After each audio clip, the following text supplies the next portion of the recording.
Empty tables, full hearts. The fluorescent lights of the Data Tech Solutions building cast harsh shadows across the cafeteria tables, most of which remained empty during the noon rush. Zara Mehta sat at her usual corner table, a worn paperback novel propped open beside her laptop, trying to look busy while her stomach quietly protested its emptiness. At 22, she had mastered the art of appearing occupied during lunch breaks. Her colleagues would stream past, carrying steaming plates of curry and fresh rotis from the cafeteria counter, while she nursed the same cup of free tea for 30 minutes, making it last until everyone returned to work. "Beta, you're not eating again today?" Mrs. Patel, the kind-faced cafeteria supervisor, approached with a concerned expression. Her graying hair was neatly tucked under a hairnet, and her eyes held the warmth of someone who had raised 4 children of her own. Zara looked up from her book, forcing a smile. "Oh, I had a big breakfast, Auntie. Not very hungry right now." The lie came easily now, practiced over 3 months of employment. Mrs. Patel's weathered hands rested on her hips as she surveyed the nearly empty cafeteria. "Big breakfast, huh? Yesterday you said you were on a diet. Day before it was stomach upset." Her tone was gentle but knowing. Heat crept up Zara's neck. She hadn't realized anyone was paying attention to her excuses. Well, listen, child." Mrs. Patel settled into the plastic chair across from her. "I've been working in office cafeterias for 15 years. I know the difference between someone who chooses not to eat and someone who can't afford to eat." The words hit harder than Zara expected. She glanced around nervously, grateful the cafeteria was mostly empty. "It's not like that," she whispered, though they both knew it was exactly like that. Mrs. Patel leaned forward conspiratorially. "You know, we always make extra food. Management policy. Better too much than too little. Most days we end up throwing away perfectly good meals." She paused, watching Zara's reaction carefully. "Such a waste, don't you think?" Zara's hands trembled slightly as she closed her book. The kindness in the older woman's voice was almost harder to bear than the hunger. Back home in her village outside Pune, her mother would be preparing a simple lunch of dal and rice, probably wondering if her daughter was eating well in the big city. If only she knew that most of Zara's salary went straight back home. Her father's medication was expensive, and her younger brother's school fees kept climbing. After rent, transportation, and basic necessities, there was barely enough left for one proper meal a day. Breakfast was usually just tea and a biscuit. Dinner was whatever she could afford from the street vendors near her shared apartment. "Auntie," Zara began carefully, "I appreciate your concern, but I'm managing fine, really." Mrs. Patel stood up slowly, her expression softening further. "Managing and living are 2 different things, Beta. You think about what I said about the extra food. No shame in accepting help. We all need it sometimes." As the older woman walked back to the counter, Zara felt tears prick at her eyes. She had worked so hard to appear normal, professional, put together. The last thing she wanted was to be seen as the poor village girl who couldn't afford lunch. She returned to her book, but the words blurred on the page. Around her, the cafeteria slowly filled again as the afternoon shift began their break. The smell of fresh food made her stomach clench with longing. Tomorrow, she decided, she would eat lunch somewhere else. Maybe the small park across the street, where no one would notice her empty hands or ask uncomfortable questions about her choices. What Zara didn't realize was that her quiet struggle had already caught the attention of someone else, entirely someone who would soon change the trajectory of her carefully managed loneliness in ways she never could have imagined. The gentle intervention. The rooftop garden of the Data Tech Solutions building was Zara's new sanctuary. Tucked away on the 7th floor, it was a forgotten space that most employees didn't even know existed. A few weathered planters held struggling marigolds, and a single wooden bench faced the bustling street below. Zara had discovered it by accident 3 days ago, wandering the building during lunch break to avoid Mrs. Patel's knowing glances. Here she could sit peacefully with her book and water bottle, watching office workers stream in and out of the restaurants below, while her stomach gradually stopped protesting its emptiness. "Excuse me, is this seat taken?" The voice startled her. Zara looked up to see a young man about her age, holding a lunchbox and wearing a slightly wrinkled blue shirt with the sleeves rolled up. His hair was tousled from the wind, and he had the kind of genuine smile that reached his eyes. Oh no. I mean, you can sit? She stammered, quickly moving her book to make room on the bench. Thanks. I'm Dev, by the way. Marketing department, 2 floors down. He settled beside her, maintaining a respectful distance. I've been looking for a quiet place to eat lunch. The cafeteria gets pretty loud. Zara nodded, unsure how to respond. She had become used to eating alone, or rather, not eating alone, and wasn't prepared for conversation. Dev opened his lunchbox, releasing the aroma of homemade rajma and fresh rotis. Zara's mouth watered involuntarily, and she turned her attention firmly back to her book, trying to ignore the heavenly smell. Good book? Dev asked casually, taking a bite of his lunch. Yes, it's about a girl who moves to Mumbai for work, Zara replied softly, then realized how closely that mirrored her own story. Ah, the classic small town to big city journey. I love those stories. Dev paused thoughtfully. Where are you from originally? A village near Pune. Very small, you wouldn't know it. She kept her eyes on the page, though she wasn't reading anymore. I'm from Nashik myself. Not exactly a village, but definitely not Mumbai either. Dev's voice carried a warmth that made her look up. The transition can be tough, right? Everything moves so fast here. For the next few minutes, they sat in comfortable silence. Dev ate his lunch while Zara pretended to read, both occasionally glancing at the street scene below. She found herself stealing glances at him.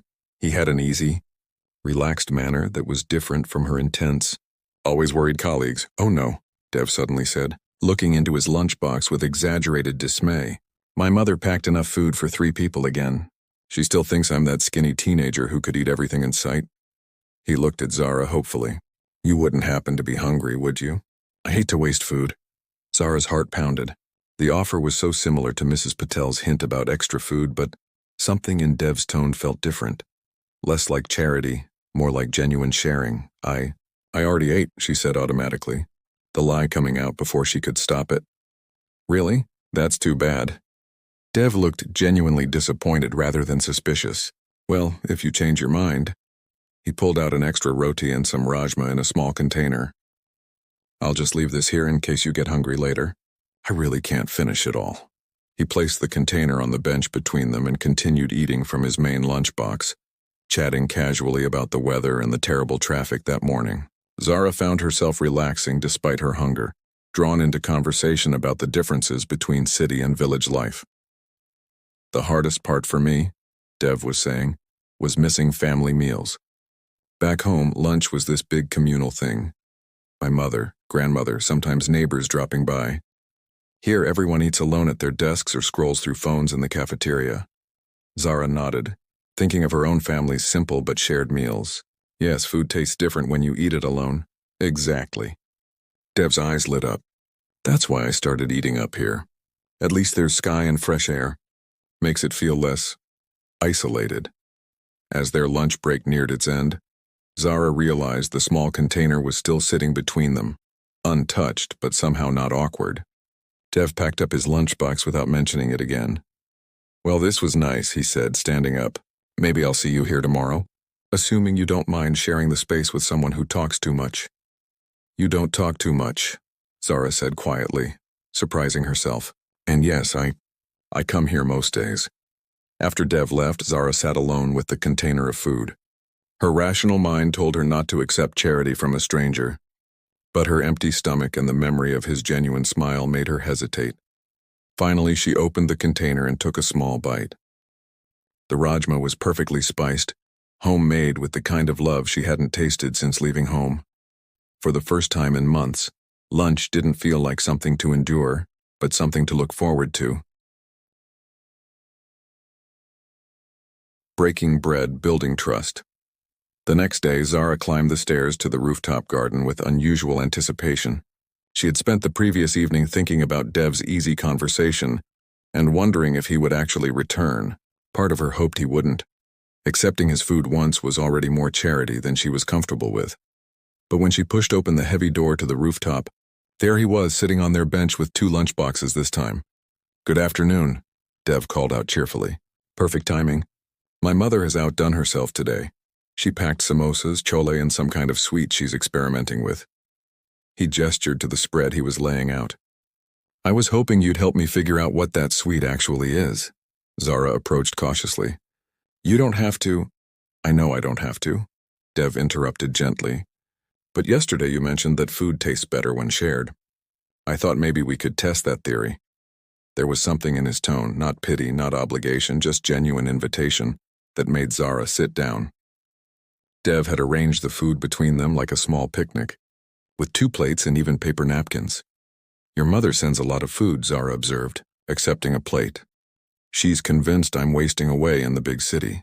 Every Sunday when I call home, she asks if I'm eating properly, sleeping enough, wearing warm clothes. Dev laughed, serving her a generous portion of Cholet. Mother's right. They show love through food. Zara's chest tightened at the familiar truth. Her own mother's weekly phone calls always included the same anxious questions about meals and rest. If only her mother knew how often the answer was not enough to both. Where do you live? Dev asked, biting into a samosa. I share an apartment in Dadar with 2 other girls. Small place, but the rent is manageable when split 3 ways. Zara paused, then added honestly, very small place. I'm in a similar situation in Bandra. 4 guys crammed into a 2-bedroom. My roommate Ravi snores and someone is always hogging the bathroom. Dev's casual tone made their shared struggles feel normal rather than shameful. The glamorous city life, right? Over the next 20 minutes, their conversation flowed naturally. Dev told her about his work in marketing, his attempts to learn guitar from YouTube videos, and his disaster of an attempt to cook butter chicken that had resulted in the fire alarm going off. Zara found herself laughing, actually laughing, for the first time in weeks. What about you? Dev asked. Besides reading mystery novels and working in data entry? How did you know about data entry? Zara looked up, surprised. I asked around. Dev admitted with a slight blush. I wanted to know which department my new lunch companion worked in. Hope that's not creepy. The fact that he had bothered to ask about her made something warm unfurl in Zara's chest. It's not creepy. And yes, data entry. Not very exciting, but it pays the bills. Pays the bills is nothing to dismiss. Half the creative jobs in this city barely manage that. Dev's respect was genuine, without a trace of condescension. As the days passed, their rooftop lunches became routine. Dev would arrive with elaborate spreads from his mother's kitchen, always with plausible explanations. She was trying new recipes. She'd made too much for guests who canceled. She was testing dishes for a neighbor's wedding. Zara began to suspect these weren't coincidences, but Dev's kindness was so gentle, so free of pity, that she found herself accepting without the shame she expected to feel. More importantly, she began to contribute in small ways, sharing stories from her village, helping Dev with a presentation that needed proofreading, bringing occasional cups of tea from the office machine. You know, Dev said one afternoon, as they shared his mother's latest experimental dish, my roommate Ravi thinks I'm making up these lunches. He can't believe someone actually wants to eat with me voluntarily. You should bring him up here sometime, Zara suggested, then immediately worried she'd overstepped. Really? You wouldn't mind? Dev looked genuinely pleased. He's pretty funny, though. He might eat all the food before we get a chance. The next day, Dev arrived with Ravi in tow, a cheerful, slightly round young man who immediately made Zara feel welcome with his easy humor and complete lack of pretension. So you're the famous lunch companion, Ravi grinned, settling onto the bench. Dev talks about you constantly. Zara said this. Zara thought that Zara made the funniest observation. Ravi, Dev warned, but he was smiling. What? It's true. Yesterday he spent 20 minutes trying to explain why your comment about pigeons was so insightful. Zara felt heat rise in her cheeks. But for the first time in months, it was from happiness rather than embarrassment. She was part of something. A small circle of friendship that felt real and uncomplicated. As they shared lunch and laughter high above the busy streets, Zara realized that Dev hadn't just been feeding her body these past weeks. He had been nourishing something she hadn't even realized was starving. Her sense of belonging, her capacity for joy, her belief that she deserved kindness. The afternoon sun cast long shadows across their small gathering, and for the first time since arriving in Mumbai, Zara felt like she was exactly where she belonged. Beyond the surface. 3 weeks into their rooftop routine, the monsoon arrived with typical Mumbai intensity. The 7th-floor garden became a windswept, rain-soaked refuge that forced Zara and Dev to find new lunch spots around the office building. They discovered a small temple courtyard 2 blocks away, where they could sit under covered walkways while rain drummed overhead. It was here, surrounded by the scent of incense and marigolds, that their conversations began to deepen beyond surface pleasantries. "Can I ask you something?" Dev said one particularly heavy afternoon, as they shared his mother's latest care package under the temple's stone archway. "And please feel free to tell me it's none of my business." Zara tensed slightly, sensing the shift in his tone. "What is it?" "That first day on the rooftop when I offered you food, you looked like you were fighting some internal battle before saying no." Dev's voice was careful, respectful. "I've been wondering if there's more to your story than just missing home." For a moment, only the sound of rain filled the space between them. Zara had known this conversation would come eventually. Dev's kindness hadn't been random or thoughtless. He was perceptive, caring, and she could see in his eyes that he genuinely wanted to understand. "My father is sick," she said finally, her voice barely audible over the rain. "Diabetes complications, kidney problems. The medicines are expensive, and my younger brother is in his final year of engineering college." She paused, watching raindrops cascade from the temple eaves. "Most of what I earn goes home. What's left over? Well, it covers rent and basic necessities. Lunch was the easiest meal to sacrifice." Dev was quiet for a long moment, processing her words. When he spoke, there was no pity in his voice, only understanding. "How long have you been doing this?" "Since I started working." "About 4 months. Zara met his eyes briefly. "You probably think I'm foolish sending so much money home when I can barely take care of myself." "I think you're incredibly brave," Dev said softly. "And incredibly generous. But also," he hesitated, then continued with gentle firmness, "you can't take care of everyone else if you don't take care of yourself first." "Easy to say when you have choices," Zara replied, not unkindly but with a weariness that came from months of making impossible decisions. "You're right. I'm sorry." Dev reached into his bag and pulled out a thermos. "Chai? My roommate Priya taught me to make it properly." "Priya? I thought your roommate was Ravi." Dev laughed. "Ravi is one of them. Priya is another. She's doing her master's in social work at Tata Institute. She's actually the one who suggested I might be approaching this all wrong." "Approaching what wrong?" "Trying to help you." Dev poured steaming chai into 2 small cups. She said maybe instead of just sharing food, I should be asking what kind of help would actually be useful. Zara felt a flutter of panic. "Dev, I don't need help. I just need time. Once my father's health stabilizes, once my brother finishes college, how many years is that likely to be?" The question hung in the humid air. Zara knew the answer. At least 2 years for her brother's graduation. Potentially much longer for her father's condition to stabilize if it ever did. "Look," Dev said gently, "I'm not trying to solve your problems or make you feel like a charity case. But what if there were ways to make things a little easier? Small things." Over the next hour, as rain continued to fall, Dev shared his own story. His family wasn't wealthy either. His father was a school teacher. His mother took in tailoring work. He had 3 sisters, one of whom had struggled through a difficult pregnancy the year before. "The difference is I have a safety net," he admitted. "If I skip a few meals, it's not the end of the world. If my family needs money urgently, we can manage between all of us. You're carrying everything alone." "I chose this," Zara said defensively. "Choosing something doesn't make it easy, and it doesn't mean you have to do it without any support at all." That evening, Zara returned to her shared apartment in Dadar with her mind churning. Her roommate Priya, a different Priya than Dev's roommate, was studying at the small table they used for everything from dining to homework.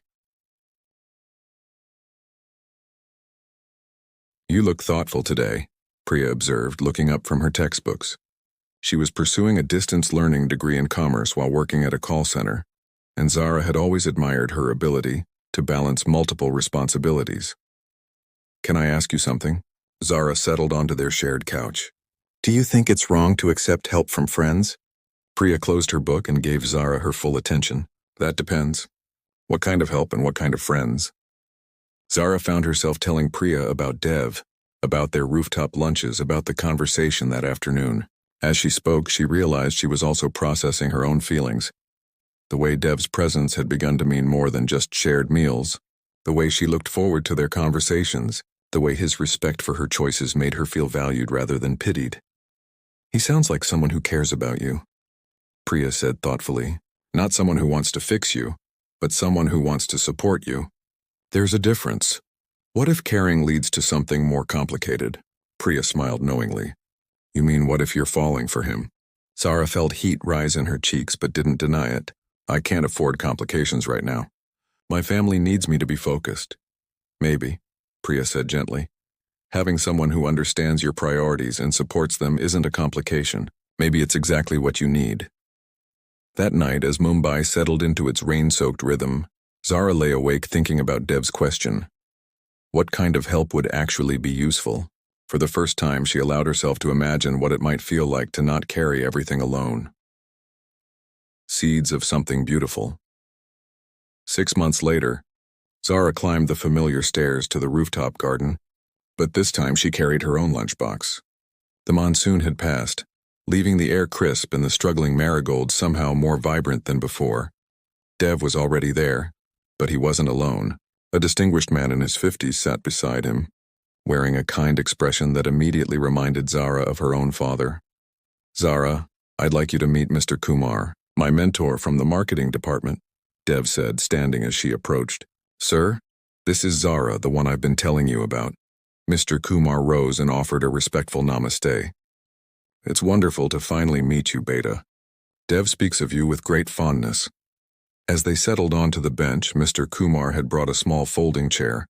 Zara opened her lunchbox to reveal homemade dal, rice, and vegetables. The sight still filled her with quiet pride. This looks delicious, Mr. Kumar observed. Dev tells me you've become quite the cook. Zara smiled, remembering the journey that had led to this moment. 2 months ago, Dev had approached her with an unusual proposal.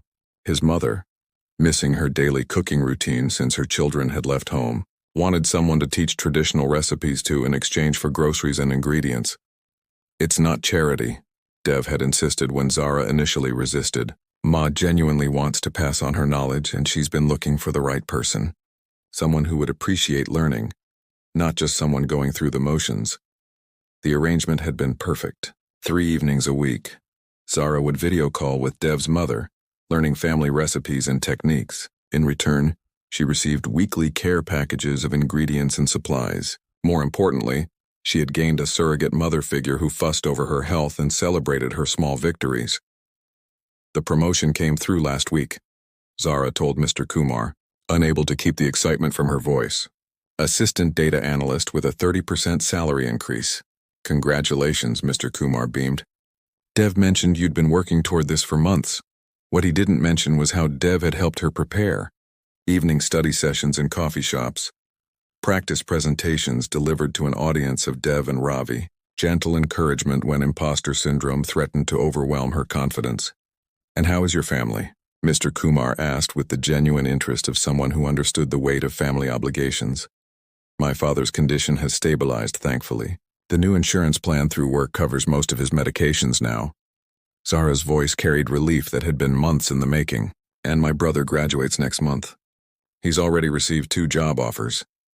Dev reached over and squeezed her hand briefly, a gesture that had become natural between them over the past few months. She's being modest. Her brother says the career guidance she provided was invaluable. She helped him prepare for interviews, reviewed his resume, even connected him with alumni from her village who work in his field. Mr. Kumar nodded approvingly. It sounds like success runs in the family. As they shared their lunch in the afternoon sunshine, Mr. Kumar regaled them with stories from his own early career, when he had struggled to make ends meet while supporting his widowed mother and younger siblings. The most important lesson I learned, he said thoughtfully, is that accepting help doesn't make you weak, it makes you wise. And giving help when you can doesn't make you superior, it makes you human. After Mr. Kumar left to return to work, Zara and Dev remained on the rooftop watching the familiar bustle of the street below. He's lovely, Zara said. I can see why you respect him so much. He reminds me of what I hope to become someday, Dev replied. Someone who uses whatever success they achieve to lift others up. They sat in comfortable silence for a while, hands intertwined, watching office workers stream back from their lunch breaks. Dev, Zara said eventually, do you remember what you said that day in the temple courtyard? About me not being able to take care of others if I don't take care of myself? Yes, I think I finally understand what you meant. It wasn't about being selfish or putting my needs first. It was about building a sustainable foundation. She turned to face him. You helped me see that taking care of myself and taking care of my family weren't competing priorities. They were connected. Dev's eyes softened. You did all the hard work. I just shared some rajma. Zara laughed, remembering that first awkward offering of food. You did so much more than that. You saw me when I was trying to be invisible. You treated my struggles with dignity instead of pity. You helped me believe I deserved kindness. You always deserved kindness, Zara. I just helped you remember that. As the afternoon sun cast long shadows across their small rooftop sanctuary, Zara reflected on how much had changed since that first day, when she had climbed these stairs looking for a place to hide her hunger. She had found much more than a quiet lunch spot. She had found friendship, love, and most importantly, she had found herself again. Not the diminished version who skipped meals and made herself small, but the full version who could accept help gracefully, offer support generously, and build a life that honored both her responsibilities and her dreams. I love you, she said softly, the words carrying months of gratitude, affection, and hope. I love you too, Dev replied, his smile brighter than the afternoon sun. And I love that you pack enough lunch for 2 people now. Zara laughed, looking at their shared meal spread between them. I learned from the best. Besides, she added, echoing words he had spoken months ago, food tastes better when it's shared. As they finished their lunch together high above the busy Mumbai streets, both of them knew that what had begun as a simple act of kindness had grown into something beautiful and lasting. A love built on understanding, respect, and the quiet courage of 2 people who had learned that the strongest foundations are built not on independence, but on interdependence. The story of the girl who skipped lunch to save money had become the story of 2 people who discovered that the most nourishing meals are those seasoned with compassion, served with love and shared with open hearts.